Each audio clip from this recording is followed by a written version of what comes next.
Terima kasih Pak Prabowo. Saya senang sekali Bapak memantik saya data saya tidak benar. Silakan bantah data saya. Dan saya izinkan kalau ada staf mau bantu silakan berdiri sebelahnya. Izinkan.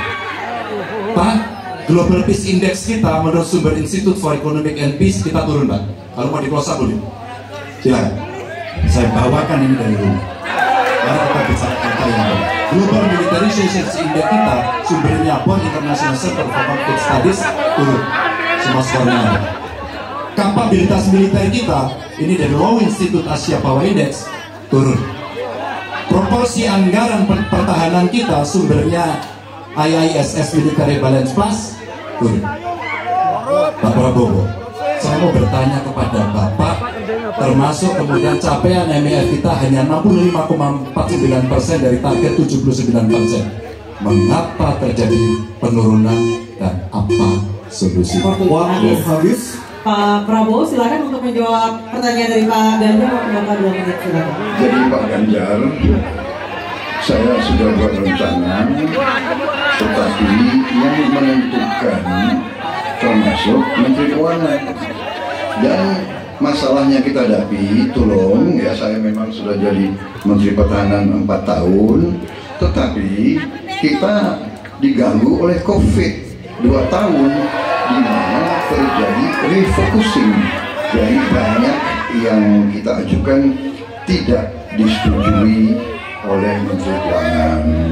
Jadi sebagai seorang menteri, sebagai seorang team player, saya harus loyal.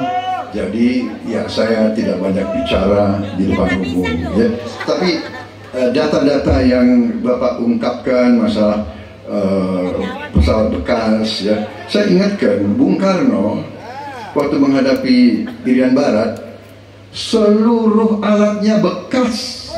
Pak Ganjar, Bung Karno, seluruh pesawat terbang, kapal selam, cruiser, destroyer, semuanya bekas.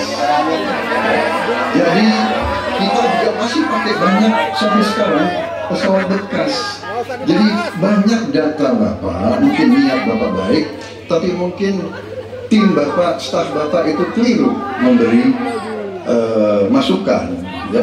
Jadi dalam alat perang saya katakan bukan baru dan bekas, tapi usianya kalau pesawat flying hours ya. Dan tentunya kita pasti mau yang terbaik untuk prajurit kita ya, tapi kita harus loyal kepada yang lebih besar.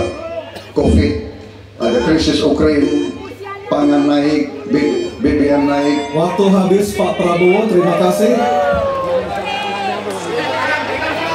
Kami persilakan Pak Ganjar untuk menanggapi jawaban dari Pak Prabowo. Waktu Anda 1 menit, mohon tenang. Maaf, kali ini Bapak tidak menjawab sama sekali pertanyaan saya. Saya ingin data yang Bapak katakan salah, data pertahanan Anda ini, data pertahanan saya, silahkan Anda bantah di sini.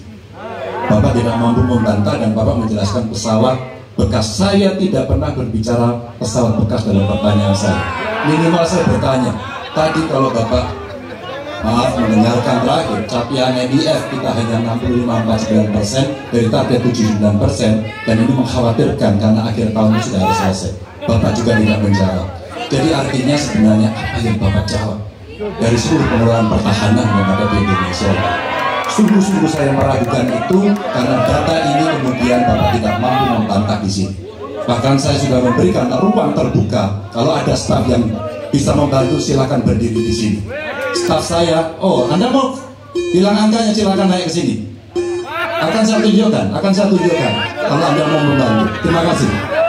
Baik, terima kasih Pak Ganjar. Oke, tenang dulu. Kami persilakan Pak Prabowo untuk tanggapan dari pernyataan Pak Ganjar. Waktu Bapak 1 menit silakan. Iya, jadi begini, yang Bapak ungkapkan itu saya bisa bantah, waktunya tidak cukup. Saya siap berjumpa dengan Bapak.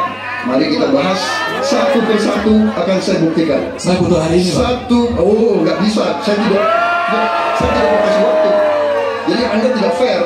Anda minta saya kasih penjelasan yang begitu rumit, tapi waktu saya terbatas. Jadi Saya transparan, saudara.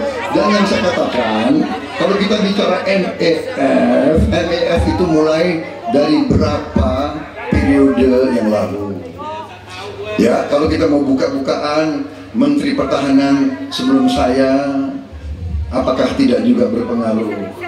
Juga Menteri Keuangan yang banyak tidak menyetujui disbursement. Jadi mari kita diskusi dengan baik sebagai negarawan dan tidak mencari-cari hal-hal yang keliru. Waktu habis Pak Prabowo, terima kasih. Kita berikan apresiasi untuk ketiga calon presiden kita. Baik hadirin dan pemirsa, kita akan jeda terlebih dahulu dan tentunya akan kembali dengan segmen para calon presiden ini akan menyampaikan pernyataan penutup dari debat ketiga calon presiden tahun 2024.